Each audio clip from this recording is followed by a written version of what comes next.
En la presencia del Señor con gratitud y alza tu voz. Cuando obedecemos el Evangelio de Cristo, por fe, arrepentimiento sincero, confesión de fe y bautismo en agua para perdón de pecados, nuestro espíritu es redimido, pecados perdonados, librado de la potestad del pecado. Pero el cuerpo todavía espera su redención, no la ha recibido todavía. Sobre esto estaremos estudiando al otro lado del casete. Así es, aunque el espíritu ha sido redimido, el cuerpo todavía está esperando el cumplimiento de su redención, según Romanos 8:23. Y no solamente ella, sino que también nosotros mismos que tenemos las primicias del espíritu. Nosotros también gemimos dentro de nosotros mismos, esperando la adopción, la redención de nuestro cuerpo. Esperamos esto con la confianza que el Espíritu que está en nosotros también vivificará nuestros cuerpos mortales en el día final. En el bautismo recibimos el Espíritu Santo, Hechos 2:38. Recibiréis el don del Espíritu Santo, que es nuestra seguridad, que el cuerpo también será redimido en el día de la resurrección. Como acabamos de leer en el versículo 23, el Espíritu es las primicias, los primeros frutos que Dios nos da como una seguridad que en realidad recibiremos aquel cuerpo redimido, incorruptible. Por esto declara en Efesios capítulo 1, versículos 13 al 14, que nosotros, al creer en Cristo, nosotros hemos sido sellados con el Espíritu Santo de la promesa, que es las arras de nuestra herencia, hasta la redención de la posesión adquirida para alabanza de su gloria.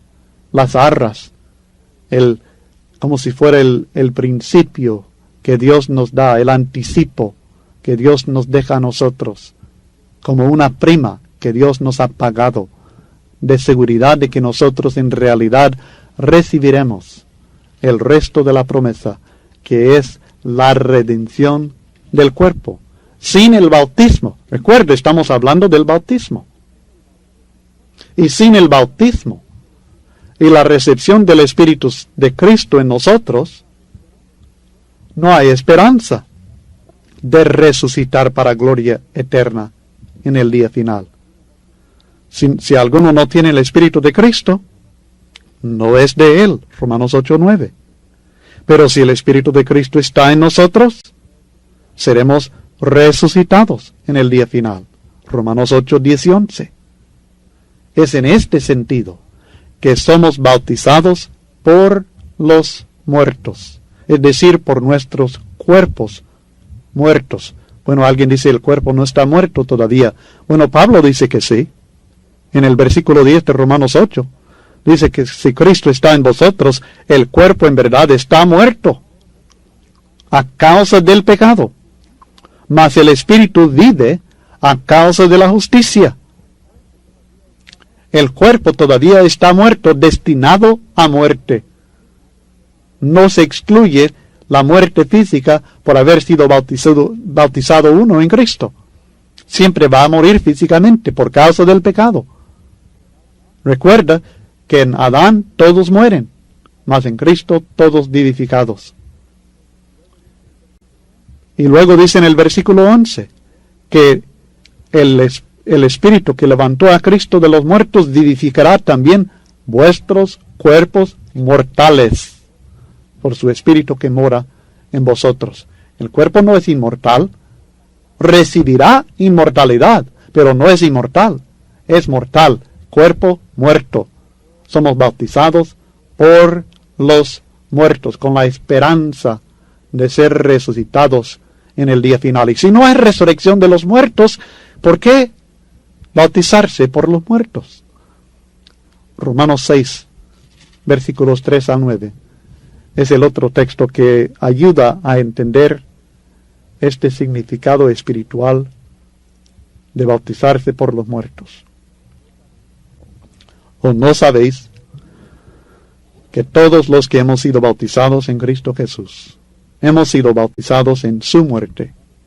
Porque somos sepultados juntamente con él para muerte por el bautismo, a fin de que como Cristo resucitó de los muertos por la gloria del Padre, así también nosotros andemos en vida nueva. Porque si fuimos plantados juntamente con él en la semejanza de su muerte, así también lo seremos en la de su resurrección. Sabiendo esto, que nuestro viejo hombre fue crucificado juntamente con él, para que el cuerpo del pecado sea destruido, a fin de que no sirvamos más al pecado. Porque el que ha muerto ha sido justificado del pecado, y si morimos con Cristo, creemos que también viviremos con él, sabiendo que Cristo, habiendo resucitado de los muertos, ya no muere, la muerte no se enseñorea más de él. Yo sé que en este texto habla de que nosotros en lo espiritual somos salvos por medio del bautismo.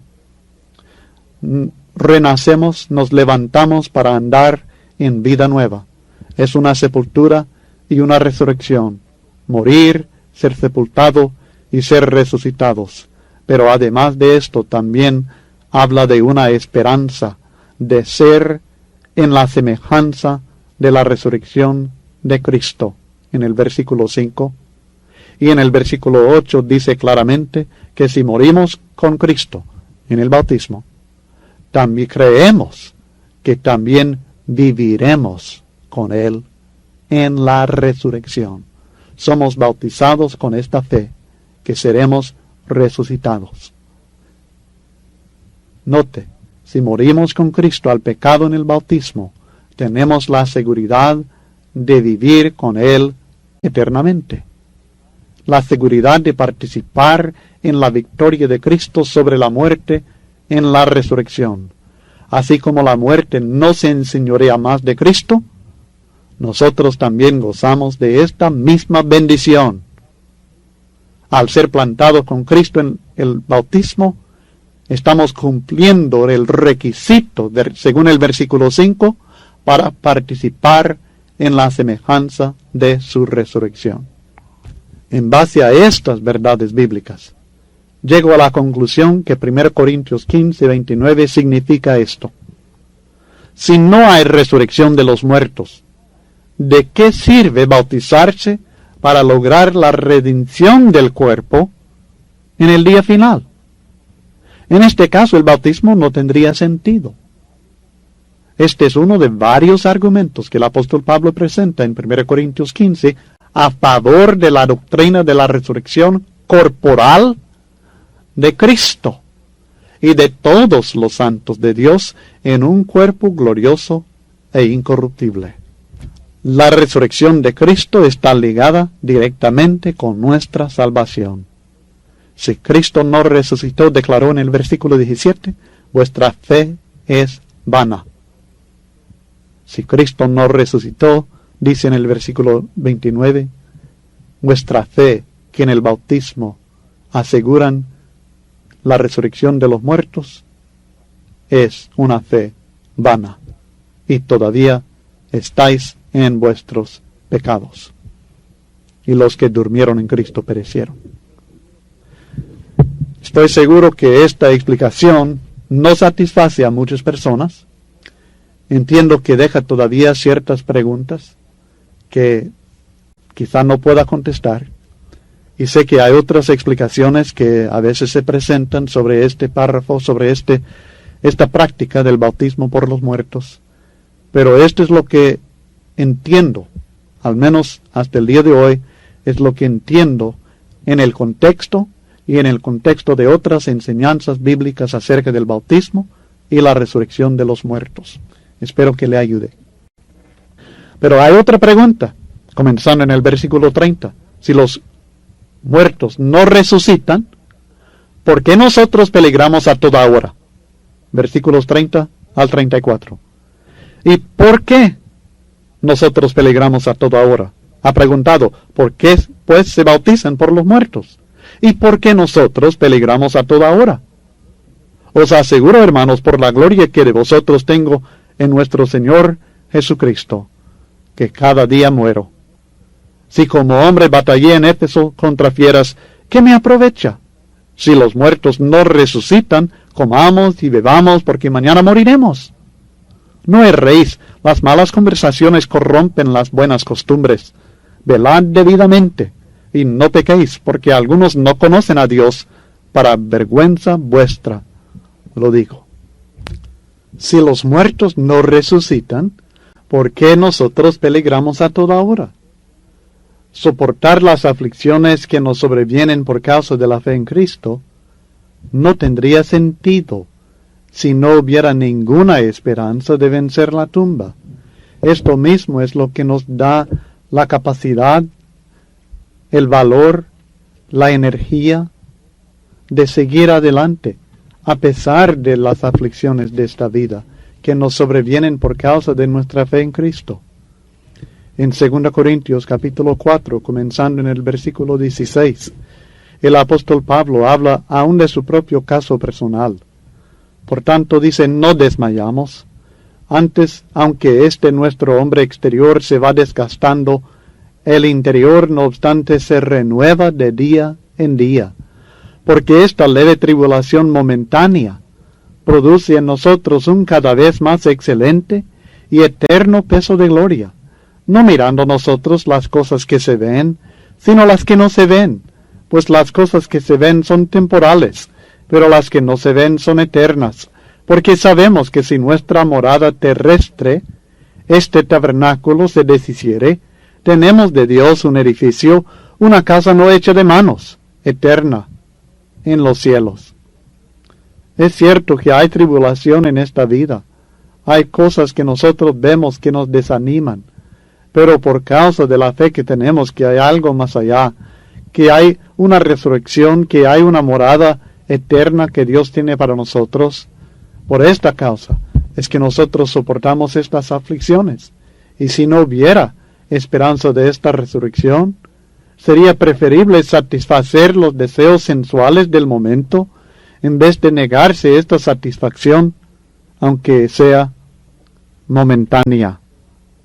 Así que, si como hombre batallé en Éfeso contra fieras, ¿qué me aprovecha? Dice Pablo.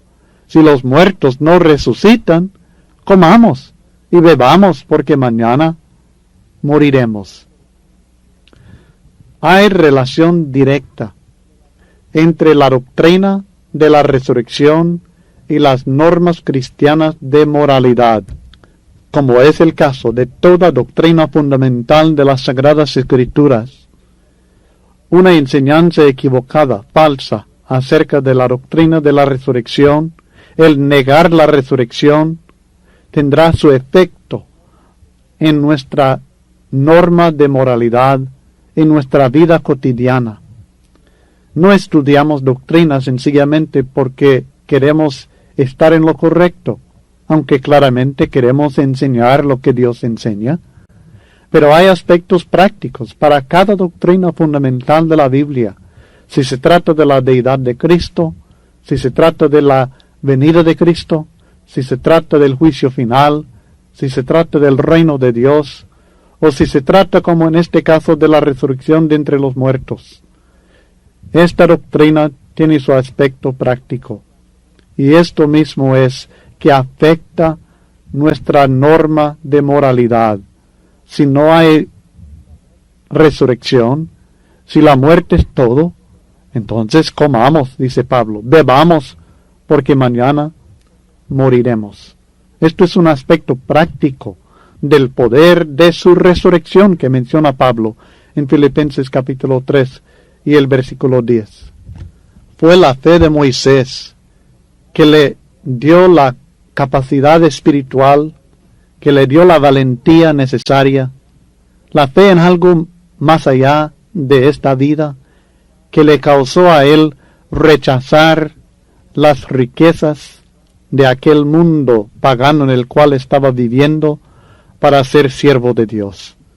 En Hebreos capítulo 11, versículos 24 al 26, hablando de la fe de Moisés, el Nuevo Testamento declara: Por la fe Moisés, hecho ya grande, rehusó llamarse hijo de la hija de Faraón, escogiendo antes ser maltratado con el pueblo de Dios que gozar de los deleites temporales del pecado, teniendo por mayores riquezas el vituperio de Cristo que los tesoros de los egipcios, porque tenía puesta la mirada en el galardón. Y aunque quizá no está hablando específicamente de la resurrección en este texto, sí está hablando de un galardón más allá de esta vida. Está hablando de algo espiritual, una esperanza que nos da la fuerza, el ánimo, el valor de hacer lo correcto, de vivir en santidad en vez de seguir los deseos sensuales del momento de esta vida y gozar de los deleites temporales del pecado. Así que hay relación directa entre la doctrina de la resurrección y las normas cristianas de vida, de moralidad, de ética. Además, la mala influencia de los que negaban la resurrección, lo que Pablo aquí en el versículo 33 llama las malas conversaciones, tendría su efecto negativo en las buenas costumbres de los hermanos en Corinto. No erréis, les advierte, las malas conversaciones corrompen las buenas costumbres. Ellos iban a ser corrompidos en su vida, en su manera de vivir, en sus costumbres, su vida cotidiana, si seguían la comunicación, la comunión con aquellas personas que estaban enseñando que no hay resurrección de los muertos. Velad debidamente, les exhorta en el versículo 34, y no pequéis, porque algunos no conocen a Dios, para vergüenza vuestra, lo digo. Al enseñar una doctrina tan vergonzosa como decir que no hay resurrección de los muertos y negar el Evangelio de Cristo de esta forma, estaban manifestando que algunos de ellos ni siquiera conocían a Dios. Y los corintios debían tener mucho cuidado con ellos. Bueno, si hay resurrección de los muertos, ¿cómo será? ¿Cuál será la forma del cuerpo resucitado? ¿Con qué cuerpo resucitarán los muertos? Este es el tema que el apóstol Pablo trata en los versículos 35 al 50 de este capítulo 15. Comenzando en el versículo 35, leamos. Pero dirá alguno, ¿cómo resucitarán los muertos? ¿Con qué cuerpo vendrán? Necio, lo que tú siembras no se vivifica si no muere antes. Y lo que siembras no es el cuerpo que ha de salir, sino el grano desnudo, ya sea de trigo o de otro grano. Pero Dios le da el cuerpo como Él quiso, y a cada semilla su propio cuerpo. La pregunta, ¿con qué cuerpo resucitarán los muertos? ¿Qué clase de cuerpo tendremos en la resurrección? Es para poner un poco de duda en la mente sobre si hay en realidad o habrá en realidad resurrección de los muertos. Explíquenme esto. Es como decir, pues ¿cómo es que va a haber resurrección de los muertos? ¿Cómo va a ser el cuerpo que va a tener la persona? Usted nunca ha visto tal cosa, ¿cómo explicarme esta cosa? Bueno, la reacción del apóstol Pablo, inspirado por el Espíritu Santo, es para que ellos entiendan que sí hay resurrección, y les dice, necio, lo que tú siembras no se vivifica si no muere antes. Y lo que siembras no es el cuerpo que ha de salir, sino el grano desnudo, ya sea de trigo o de otro grano. O sea que lo que se cosecha no es igual a lo que se siembra.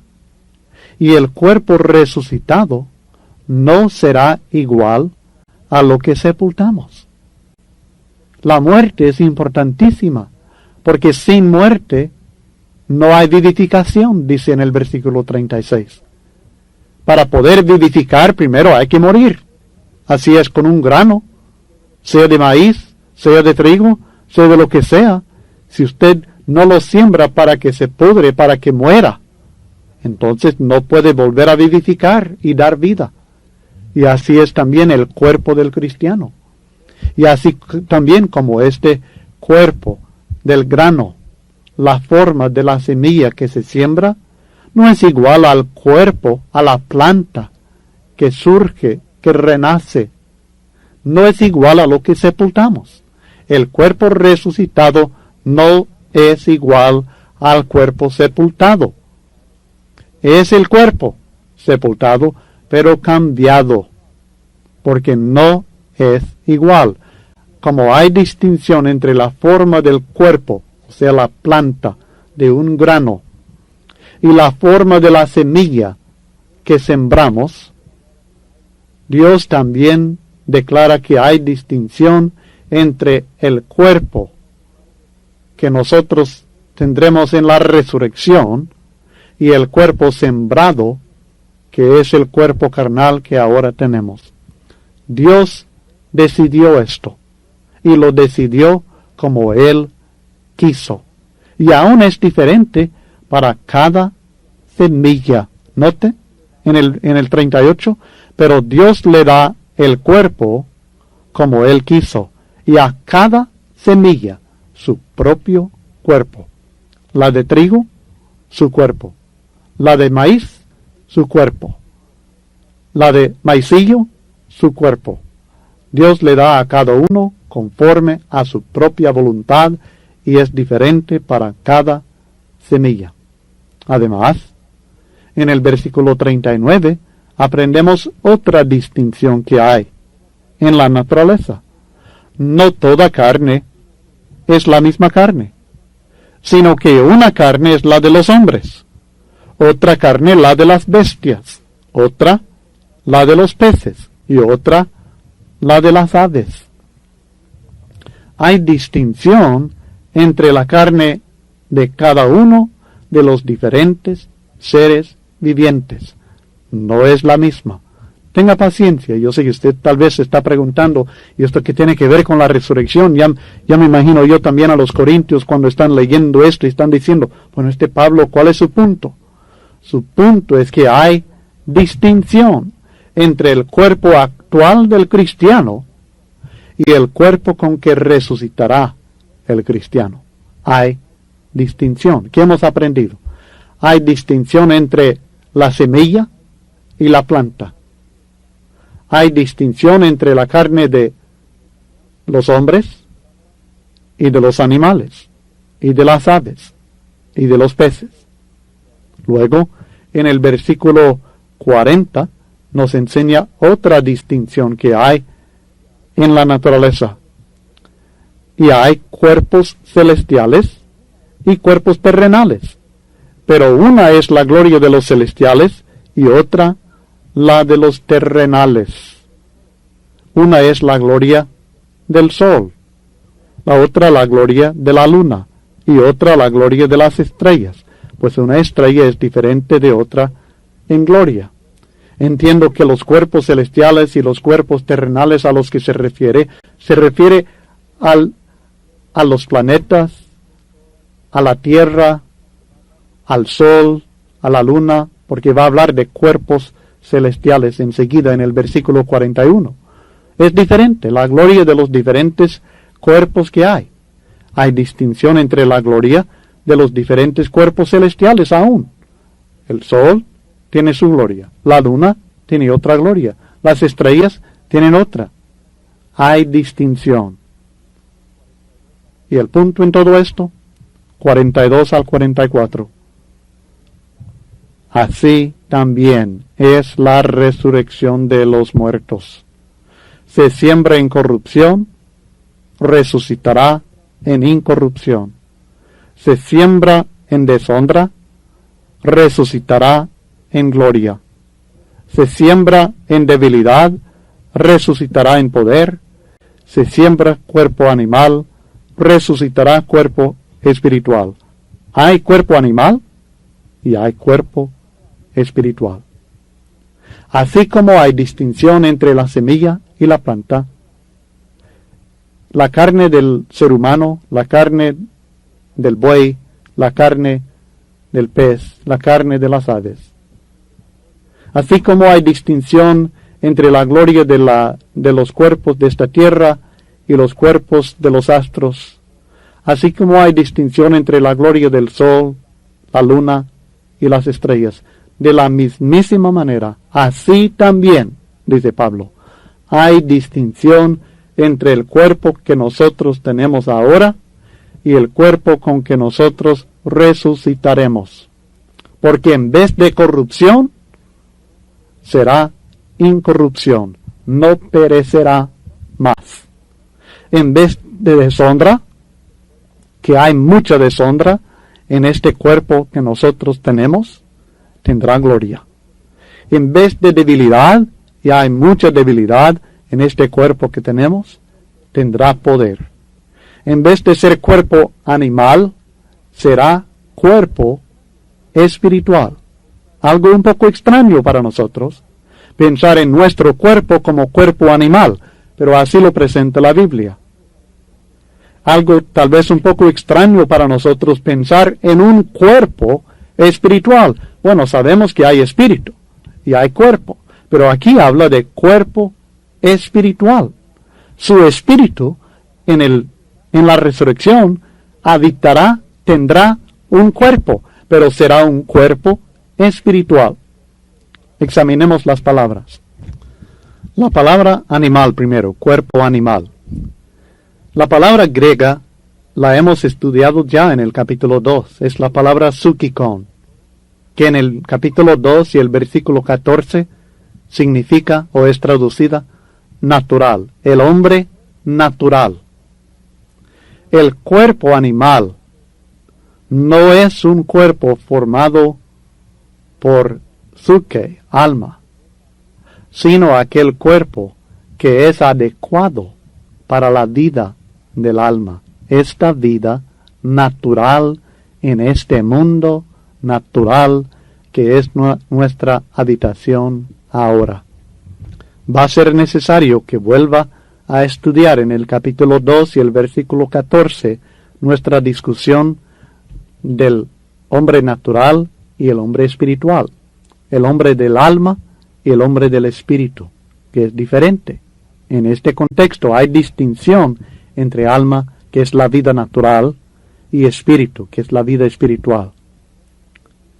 Y el cuerpo animal es un cuerpo adecuado para la vida natural en este mundo, porque es un mundo natural y es nuestra habitación actual.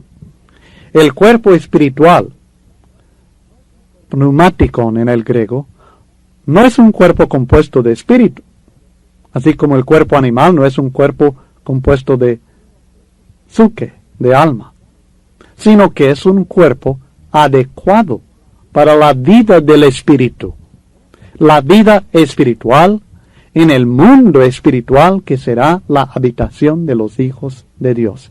Esto es el cuerpo espiritual. En la Biblia, el psyche, el alma, es sencillamente el principio de vida. Esto es lo que encontramos en Génesis capítulo 2 y el versículo 7, cuando dice: entonces Jehová Dios formó el hombre del polvo de la tierra y sopló en su nariz aliento de vida, y fue el hombre un ser viviente. El aliento de vida, el principio de vida. Aunque a veces alma incluye también toda la vida del ser humano, su vida natural y su vida espiritual. Pero cuando hay distinción, como hay en este texto, entre alma y espíritu, el alma es la vida natural, como la que tiene todo ser viviente. Y el espíritu, pneuma, es aquella parte del hombre creado a imagen de Dios. Porque según Génesis capítulo 1, versículos 26 al 27, el hombre fue creado a imagen de Dios. Y sabemos que Dios no es un cuerpo. Dios es espíritu. Juan 4, 24. Y tener una imagen de Dios o un concepto de Dios como un cuerpo de un ser viviente de este mundo, según Romanos capítulo 1, versículo 23, es idolatría y es contrario a la voluntad de Dios es cambiar la gloria de Dios, del Dios incorruptible, en semejanza de imagen de hombre corruptible, o de aves, o de cuadrúpedos, o de reptiles. Aún hacer de Dios una imagen como si fuera hombre material es equivocarse, es no entender que Dios es espíritu. La parte material del hombre no es aquello que fue creado a imagen de Dios, es el espíritu el que está creado a imagen de Dios, porque Dios es espíritu.